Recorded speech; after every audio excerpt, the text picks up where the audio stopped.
Satu Model Banda Aceh menggelar doa bersama dan sholat gaib untuk mendoakan almarhum Baharudin Yusuf Habibie. Meninggalnya Presiden ketiga Republik Indonesia ini membawa duka mendalam bagi seluruh rakyat Indonesia, termasuk pelajar yang ada di Kota Banda Aceh. Berikut informasinya untuk Anda.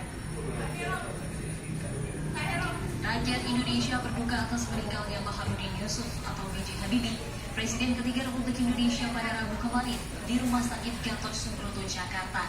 Sebagai bentuk bela sungkawa yang turut dirasakan pelajar Banda Aceh, ratusan siswa-siswi dan guru MSN 1 Model Banda Aceh menggelar doa bersama serta salat gaib untuk mendoakan almarhum B.J. Habibie. Dalam kesempatan tersebut, Kepala Sekolah MSN Model Banda Aceh Junaidi Libas menyebutkan doa bersama dan salat gaib ini sebagai bentuk penghormatan terakhir anak bangsa kepada salah seorang tokoh nasional yang berjasa di Indonesia, yakni Presiden ketiga Republik Indonesia B.J. Habibie. Selain itu, salat gaib ini juga digelar untuk mengirimkan doa terbaik kepada almarhum B.J. Habibie yang telah memberikan jasanya untuk bangsa Indonesia.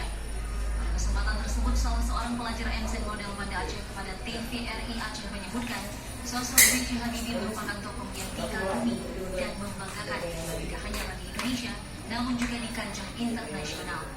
Merupakan agar almarhum dosanya dan ditempatkan di tempat yang terbaik di sisi Allah Subhanahu wa Ta'ala.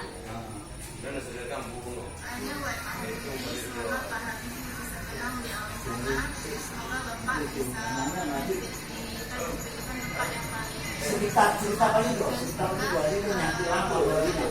Cerita 60 loh. bisa melanjutkan apa yang dirasakan. Pak Habibie itu adalah orang yang sangat amal, bekerja keras. Dia itu pantang menyerah walaupun mau dilanda ekonomi dan keluarganya.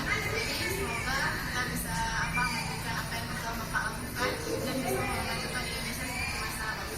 Doa bersama yang digelar di halaman sekolah MSN 1 Model Banda Aceh yang dilanjutkan dengan salat gaib serta belajar yasin untuk mengirimkan doa bagi almarhum Habibie disambut antusias oleh seluruh pelajar di sekolah tersebut. Tim Liputan TVRI Aceh melaporkan.